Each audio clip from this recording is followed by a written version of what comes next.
Marcus Wellington adjusted his diamond-studded cufflinks as his black Mercedes pulled up to the abandoned warehouse district on the outskirts of Chicago. The 62-year-old real estate mogul had built his empire by making deals in the shadows, and tonight was supposed to be just another business transaction. His driver, Thomas, glanced nervously in the rearview mirror. "Sir, are you sure about this location? This neighborhood doesn't seem safe for someone of your standing," Thomas said, his weathered hands gripping the steering wheel tighter. Marcus waved dismissively. "Money talks in every language, Thomas, even here." He straightened his $1,000 tie and checked his Rolex. The meeting was set for midnight, and he prided himself on punctuality. "Wait here. This shouldn't take more than 30 minutes. The warehouse belonged to Viktor Petrov, a Russian businessman with connections that stretched from Moscow to the Chicago docks. Marcus needed those connections for his latest project, a luxury hotel chain that would span 3 continents. The permits alone would require influence that money alone couldn't buy. As Marcus walked toward the rusted metal door, his Italian leather shoes clicked against the cracked concrete. The October wind cut through his expensive overcoat, carrying the scent of the nearby rail yard where freight trains thundered past every hour. He knocked 3 times, paused, then twice more, the agreed signal. Victor opened the door himself, surprising Marcus. Usually, men of their caliber sent underlings to handle the preliminaries. The Russian was built like a bear, with cold gray eyes that seemed to calculate the worth of everything they saw. "Mr. Wellington," Victor said in his thick accent, extending a massive hand. "Welcome to my humble establishment."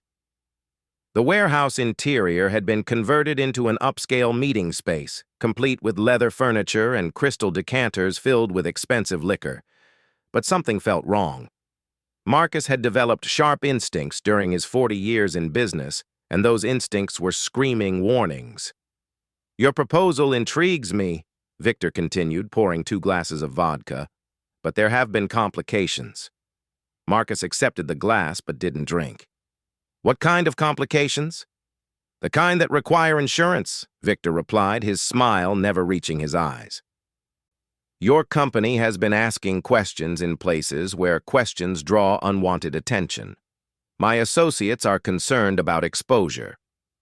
The conversation continued for 20 minutes, with Victor making increasingly unreasonable demands. Marcus realized this wasn't a negotiation, it was an interrogation. When he stood to leave, Victor's smile disappeared entirely. "I'm afraid that's not possible, Mr. Wellington. You see, you've learned too much about our operations tonight. We can't have you walking away with that knowledge." 2 men emerged from the shadows, clearly Victor's security. Marcus's heart pounded as he understood the gravity of his situation. His phone had no signal in the metal building, and Thomas was too far away to help. "What do you want?" Marcus asked, trying to keep his voice steady. "Cooperation," Victor replied, "and collateral." Meanwhile, 3 miles away at Roosevelt High School, 16-year-old Keisha Johnson was wrapping up track practice with her teammates. The Roosevelt Ravens had been training for the state championship, and Coach Martinez had been pushing them harder than ever. Keisha was the team captain and the fastest sprinter in the city, but tonight she felt restless. "You okay, Kay?" asked her best friend Maya as they walked toward the locker room. "You've been off your game today?" Keisha shrugged. "Just thinking about my mom. She's working double shifts at the hospital again, and my little brother Marcus has been getting in trouble at school." She smiled slightly. "Yeah, my brother's name is Marcus, too, after Marcus Garvey."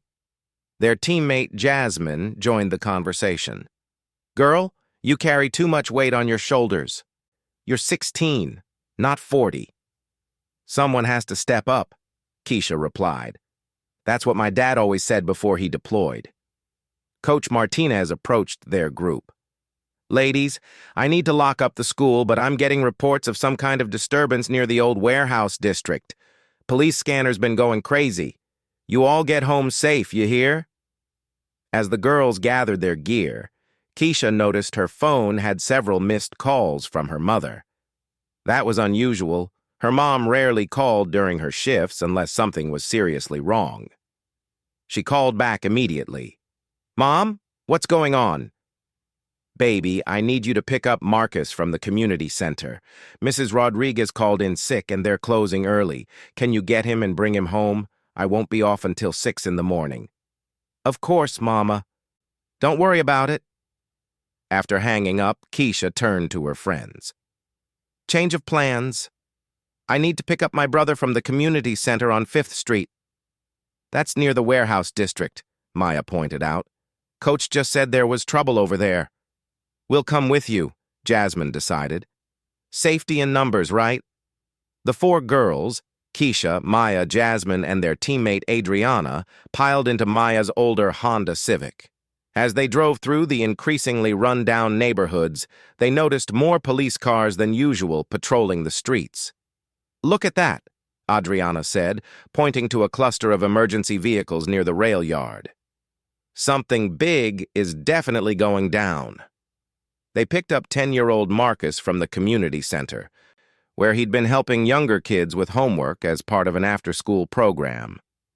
The boy was small for his age, but had the same determined look in his eyes as his sister. "Why are there so many cops around here?" Marcus asked as they drove past another police car. "Probably just routine stuff," Keisha lied, not wanting to worry him. But her own anxiety was growing. Something about the heavy police presence and the way people on the street were hurrying indoors made her uncomfortable. As they drove toward home, Maya's car began making strange noises. Steam started rising from under the hood, and the engine temperature gauge climbed into the red zone. "Oh no," Maya groaned, pulling over near an abandoned gas station. "My dad's been saying the radiator needs work, but we can't afford it right now." They were stranded in one of the most dangerous parts of the city, with night falling fast around them.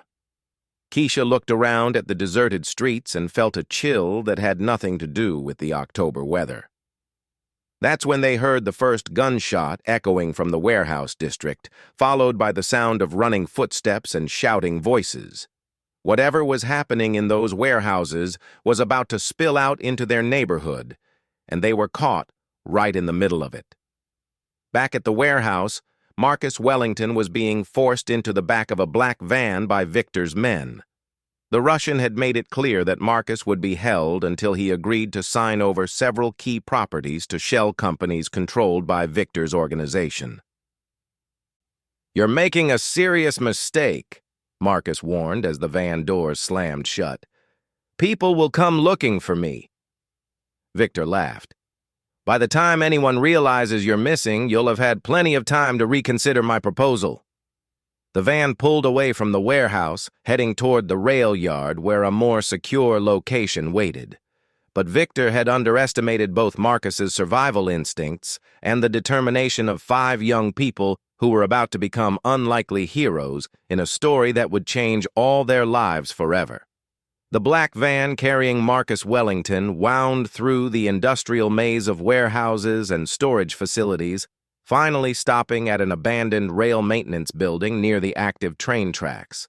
Victor's men dragged Marcus from the van, his expensive suit now wrinkled and torn from the struggle. "This is your new accommodation until you see reason," Victor announced, gesturing toward a small concrete building that once housed railway equipment. The structure sat dangerously close to the main freight line, where massive trains thundered past every 30 minutes, carrying cargo to and from the Chicago ports. Inside the building, Marcus was tied to a heavy metal chair with thick rope. The walls were concrete blocks, and the only window faced directly toward the train tracks. Every time a freight train passed, the entire building shook violently, and the deafening noise made conversation impossible. "The beauty of this location," Victor explained during a quiet moment between trains, "is that no one can hear you scream, and even if they could, they'd assume it was just the sound of the railway machinery." Marcus tested his bonds while Victor spoke. The rope was tight, but not impossible to work with given enough time. He'd learned basic escape techniques during his military service 30 years ago, skills he never thought he'd need in civilian life. "My driver knows where I went," Marcus said, trying to project confidence he didn't feel. "When I don't return, he'll contact the authorities." Victor smiled coldly. "Your driver, Thomas? He's been persuaded to take an unexpected vacation. As far as anyone knows, you left town for a spontaneous business trip. Your secretary received a very convincing email from your account this evening." The magnitude of the situation hit Marcus like a physical blow. This wasn't a simple kidnapping. It was a carefully planned operation designed to make him disappear without raising immediate suspicions. His company wouldn't expect him back for at least a week, giving Victor plenty of time to break him down.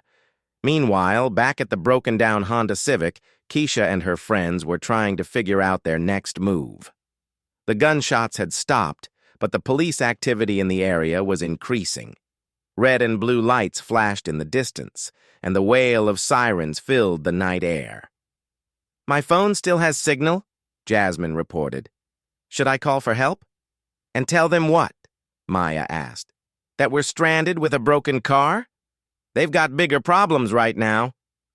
Young Marcus pressed his face against the car window, watching the police cars race past. "Those cops are moving like they're chasing someone really bad," he observed with the keen eyes of a child who'd grown up in a tough neighborhood. Keisha made a decision. "We can't sit here all night. The community center is only 6 blocks away, and it has phones we can use to call Mom's friend who works nights at the auto shop. He might be able to help us with the car." 6 blocks through that? Adriana pointed toward the warehouse district where police searchlights were now sweeping the area. "Are you crazy?" "I've been running these streets my whole life," Keisha replied. "I know every alley, every shortcut. We stick together, move fast, and avoid the main roads. We'll be fine." The group locked Maya's car and began walking, with Keisha leading the way through a maze of side streets and narrow passages between buildings. Her brother Marcus stayed close beside her, his hand in hers as they navigated the increasingly dangerous neighborhood. As they walked, they heard more sounds of conflict. Car engines racing, men shouting in multiple languages, and the distinctive sound of police radios crackling with urgent communications. Whatever criminal operation was being disrupted tonight, it was big. They were halfway to the community center when they saw the black van speeding down a parallel street. It moved without headlights, and through the darkness, they could see shadowy figures inside. "Get down," Keisha whispered, pulling everyone behind a row of garbage dumpsters. The van passed their position and turned toward the rail yard, where the sound of train horns echoed through the night. "That van didn't look like it belonged to any police department," Maya whispered. "No kidding," Jasmine replied. "Those guys looked like bad news." They waited until the van disappeared before continuing their journey. But as they approached the community center, they realized they weren't alone. 2 men in dark clothing were standing near the building's entrance, apparently watching for something or someone. "Back up," Keisha murmured, steering the group into an alley. "Those aren't cops, and they're definitely not supposed to be here." From their hiding spot, they watched the men pace nervously, speaking into phones in a language that sounded Eastern European. One of them kept checking his watch and looking toward the rail yard, as if waiting for a signal. "This is getting scary," young Marcus whispered. "Maybe we should try to find a police officer." "All the cops are busy with whatever's happening over there," Keisha pointed toward the warehouse district. "We're on our own." That's when they heard it, a man's voice calling for help, faint but desperate, coming from the direction of the rail yard. The sound was almost lost under the ambient noise of the city, but Keisha's trained athlete's ears caught it. "Did you guys hear that?" she asked. They all listened intently. Between the rumble of distant traffic and the hum of electrical equipment, they heard it again, someone calling for help. "It's coming from near the train tracks," Adriana said. But that area is completely industrial. What would anyone be doing there this late at night?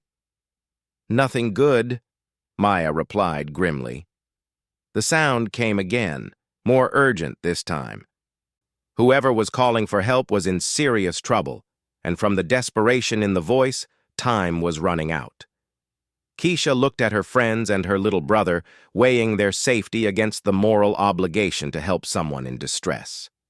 Everything in her wanted to find a safe place and wait for the crisis to pass. But her father had taught her that sometimes doing the right thing required taking risks. "We have to check it out," she said finally. "Are you insane?" Maya demanded. "We're teenage girls with a 10-year-old boy, and there are armed criminals running around out there." "Exactly," Keisha replied. "We're the last people anyone would suspect of being heroes. That might be our advantage." Back in the maintenance building, Marcus Wellington was working frantically to loosen his bonds. The next freight train was due in 15 minutes, and Victor had made it ominously clear that this train would be different from the others. "The 12:30 freight carries hazardous chemicals," Victor had explained before leaving with most of his men. "If there were to be an accident, say, someone fell onto the tracks at just the wrong moment, the resulting explosion would destroy all evidence of this unfortunate meeting." Marcus understood the threat. Victor planned to throw him in front of the train, making his death look like a tragic accident involving a disoriented businessman who'd somehow wandered into the rail yard. The chemical explosion would eliminate any forensic evidence that might prove otherwise. He had to escape before Victor returned, but the ropes were strong and the knots were professionally tied. His wrists were already raw from struggling against his bonds, and precious time was slipping away. Outside, he could hear the sound of the approaching train in the distance, its horn echoing mournfully through the industrial landscape. In 12 minutes, that train would pass directly in front of the building, and Victor would return to finish what he'd started. Marcus closed his eyes and forced himself to focus. Panic would kill him faster than any train. He needed to think like the Marine he'd once been, not like the soft businessman he'd become. He began systematically testing every aspect of his restraints, looking for any weakness he could exploit. The chair was bolted to the floor, but the bolts were old and corroded.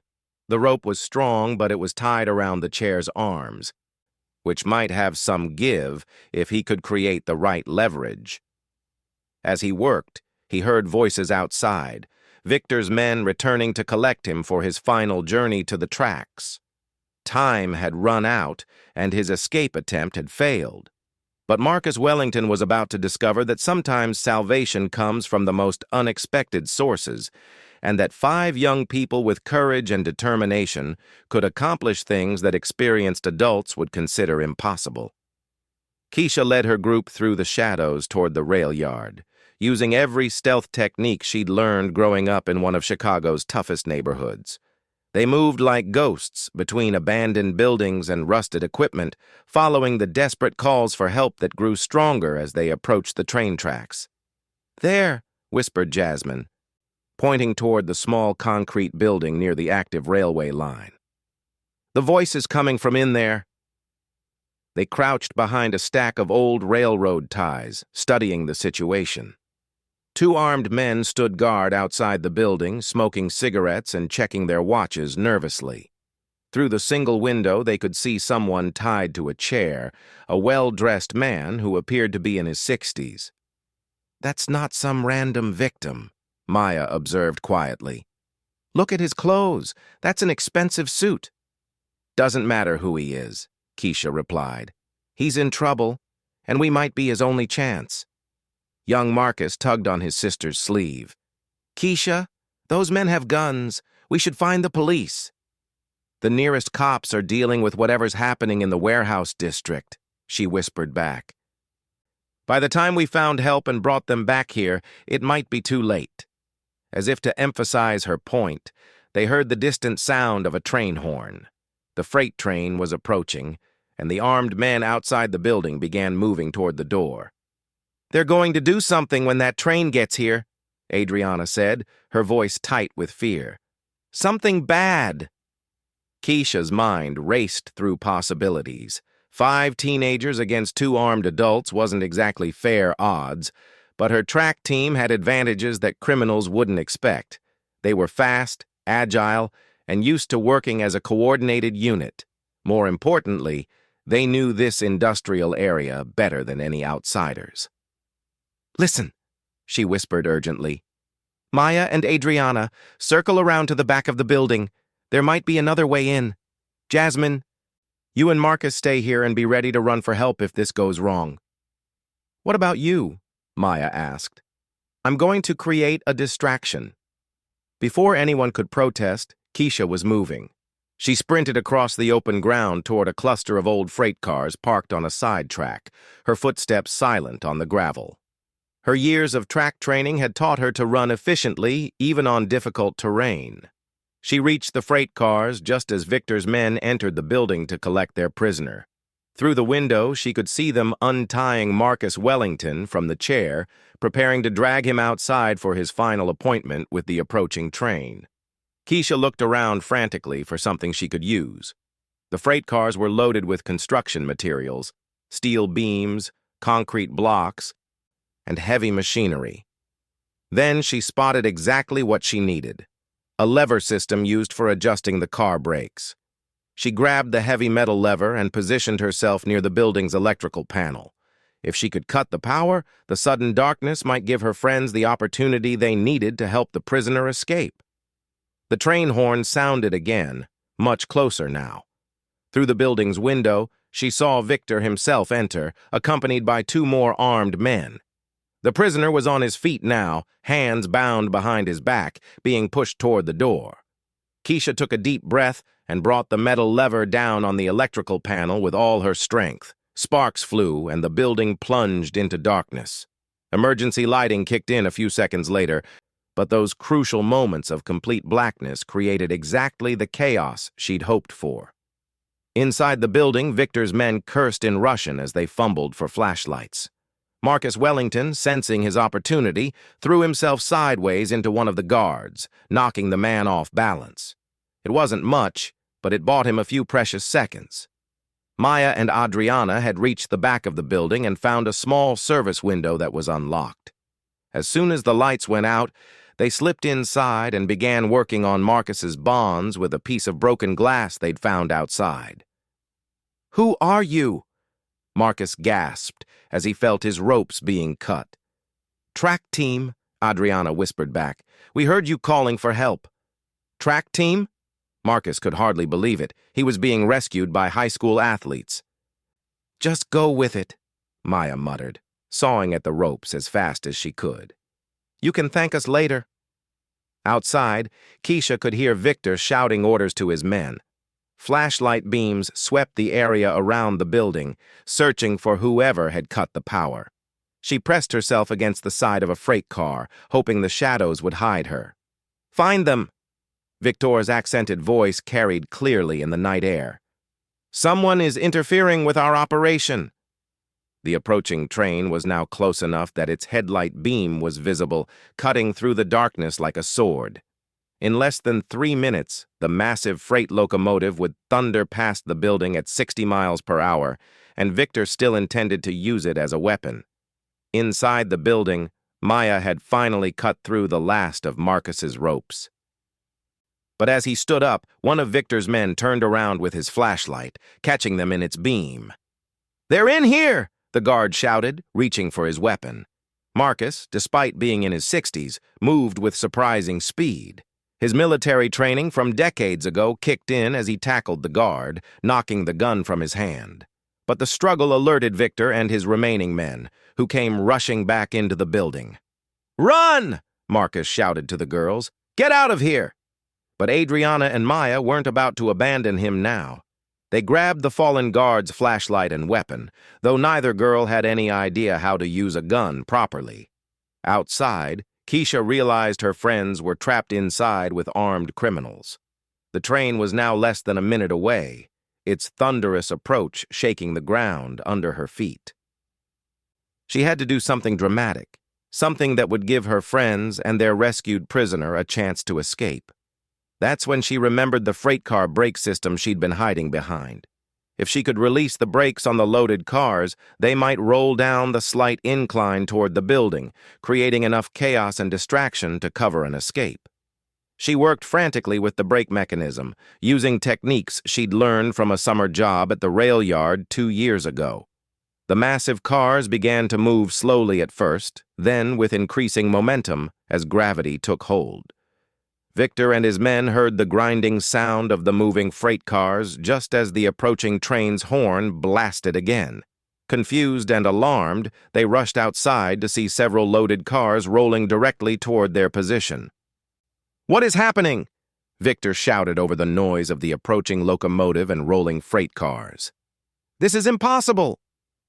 In the confusion, Marcus Wellington and the 2 girls slipped out the back of the building. They met up with Keisha behind the stack of railroad ties, where Jasmine and young Marcus were waiting with barely contained panic.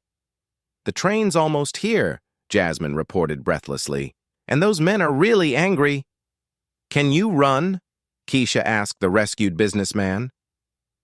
Marcus Wellington looked at the 5 young people who had risked their lives to save him, 4 teenage girls and a 10-year-old boy, and felt a surge of admiration and gratitude, unlike anything he'd experienced in his successful but often selfish life. "I can run," he said firmly. "Lead the way." Behind them, Victor's voice could be heard over the sound of the approaching train, screaming orders at his men to find and eliminate the witnesses to their failed operation. The freight train was now less than 30 seconds away, its massive headlight illuminating the chaos around the building as loaded cars continued to roll in multiple directions. Keisha looked at her team, her friends, her little brother, and the stranger whose life they'd just saved, and made a decision that would define all of their futures. "We're not just running," she said. "We're going to finish this." The massive freight train thundered past the maintenance building just as Victor and his men scrambled to avoid the rolling freight cars that Keisha had set in motion. The sound was deafening, a wall of noise that masked the group's escape as they sprinted away from the immediate danger zone. Marcus Wellington, despite his age and expensive shoes, kept pace with the teenagers as they ran through the industrial maze. His business instincts were already working, analyzing the situation and planning their next moves. "We need to get to the police," he said, as they caught their breath behind a storage facility. "I can identify these men, and with your testimony about what you witnessed, we can put them away." "It's not that simple," Keisha replied. "Those guys aren't just going to give up and go home. They know we can identify them now." She was right. Even as they spoke, they could hear Victor's men spreading out through the rail yard, searching methodically with flashlights and calling to each other in Russian. The criminals had vehicles, weapons, and experience hunting people in urban environments. "My phone has signal," Maya reported. "I'm calling 911. "Tell them we're at the rail yard behind Fulton Industrial Park," Marcus added, "and mention that this is connected to the Viktor Petrov organization. The FBI has been trying to build a case against him for years." As Maya made the call, young Marcus pointed toward the main road. "Look, there are more of them coming." 2 additional black vehicles had arrived and were positioning themselves to block the most obvious escape routes. Victor was treating this like a military operation, using superior numbers and equipment to corner his prey. "The police say they're on their way," Maya reported after hanging up. "But with all the activity tonight, it might be 15 or 20 minutes before they can get here." "We don't have that long," Adriana said. "Those guys are getting closer." Keisha studied their surroundings with the tactical awareness she'd developed during years of navigating dangerous neighborhoods. The rail yard was a maze of tracks, equipment, and abandoned buildings, but she knew that mazes could work both ways. They could hide in the complexity or use it to set traps for their pursuers. "Mr. Wellington," she said quietly, "how important are you? I mean, would people really miss you if you disappeared?" Marcus understood the implication immediately. "I own Wellington Development Corporation. We employ over 3,000 people. and I'm scheduled to testify before a Senate committee next month about foreign influence in American real estate markets. My disappearance would definitely be noticed." "Then Victor can't just kill us and walk away," Keisha reasoned. "Too many people would ask questions. He needs to make this look like an accident, which means he has to get us to a specific place and set up a scene." "The hazardous chemical train," Marcus said suddenly. He mentioned that the freight train carried chemicals that would explode if there was an accident. He's probably planning to make it look like we all died in an industrial mishap. "That train already passed," Jasmine pointed out. "There's another one at 1:15, young Marcus said. Everyone looked at him in surprise. "What? I know train schedules. I want to be a railroad engineer when I grow up." Marcus Wellington smiled despite their dangerous situation. "Smart kid. That gives us about 30 minutes to turn the tables on these guys." "Turn the tables?" Maya asked. "We're 5 kids and 1 businessman against armed criminals. How exactly do we do that?" Keisha was already forming a plan. "The same way we won the city track championship when everyone said Roosevelt High didn't have a chance. We use speed, coordination, and the fact that nobody expects us to fight back." She outlined her strategy quickly. Victor's men were spreading out in a standard search pattern, assuming their targets would try to hide or run straight to safety. Instead, Keisha proposed they split into 2 groups and use the rail yard's layout to circle around behind their pursuers. "Maya and Adriana, you take Mr. Wellington and my brother toward the main road. Stay hidden, but get close enough to flag down the police when they arrive. Jasmine and I will create distractions to keep Victor's attention focused away from you." "Absolutely not," Marcus said firmly. "I'm not letting 2 teenage girls risk their lives while I run to safety. We stick together." "With respect, sir," Keisha replied, "you don't know this area like we do, and you're not trained for this kind of running. My way gives everyone the best chance of survival." Before Marcus could argue further, they heard Victor's voice much closer than expected. The criminal leader was personally leading one of the search teams, and he sounded increasingly frustrated. "Find them quickly," Victor called to his men. "The next chemical transport arrives in 25 minutes, and we need to have this cleaned up before then." The group split up as planned, with Maya and Adriana leading Marcus and young Marcus toward the perimeter of the rail yard. Keisha and Jasmine began moving in the opposite direction, using their knowledge of the area to stay ahead of the search teams while making enough noise to draw attention. Their plan worked initially. Victor's men converged on the sounds Keisha and Jasmine were making, giving the other group time to reach the main road.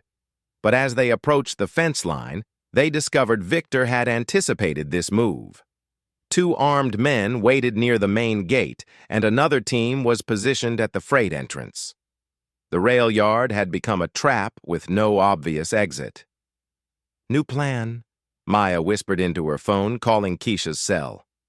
"We're pinned down near the main gate. There are guards everywhere." Keisha looked at Jasmine, who, despite her fear, was ready to follow her captain's lead. "We need to go big," Keisha decided. "One major distraction that will pull all of them away from the exits."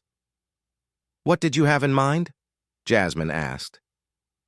Keisha pointed toward the rail yard's central control tower, a 3-story building that managed track signals for the entire facility. "If we can get up there and activate the emergency systems, every horn, light, and alarm in this place will go off. That should bring the real authorities running, and it'll create enough chaos for everyone to escape." "That building is right in the middle of everything," Jasmine protested. "We'd have to cross open ground to reach it." "Then we better run fast," Keisha replied with a grin that reminded Jasmine why their captain had led them to so many victories. They sprinted across the rail yard toward the control tower, using freight cars and equipment for cover. Victor's men spotted them almost immediately and began converging on their position, but the girls had trained for exactly this kind of high-speed maneuvering. Keisha reached the tower first and found the door unlocked, a safety regulation that required emergency access to critical systems. She and Jasmine raced up the stairs to the control room, where banks of switches and monitors controlled the entire rail facility. "Do you know what any of this does?" Jasmine asked, staring at the complex control panel. "Not really," Keisha admitted. "But Marcus said something about emergency systems." She found a large red button labeled Emergency Alert and pressed it without hesitation. Immediately, warning sirens began wailing throughout the rail yard, emergency lights started flashing, and automated announcements began broadcasting safety warnings in multiple languages. The effect was exactly what they'd hoped for. Victor's carefully coordinated search operation dissolved into chaos as his men tried to figure out what was happening. Some thought it was a police raid, others assumed it was an industrial accident, and all of them were temporarily blinded by the flashing lights and deafened by the sirens. In the confusion, Maya's group was able to slip past the guards and reach the main road just as the first police cars arrived. The officers, responding to Maya's earlier 911 call and now guided by the emergency beacon from the rail yard, moved quickly to secure the area. But Victor wasn't finished. As police sirens joined the industrial alarms in a symphony of urgency, the crime boss made one final desperate attempt to eliminate the witnesses who could destroy his organization. He and his remaining men stormed the control tower, determined to silence the two girls who had turned his perfect plan into a complete disaster. Keisha and Jasmine found themselves trapped 3 stories above the ground, with armed criminals approaching from below and no obvious escape route. That's when Marcus Wellington proved that his rescue had been worth the risk.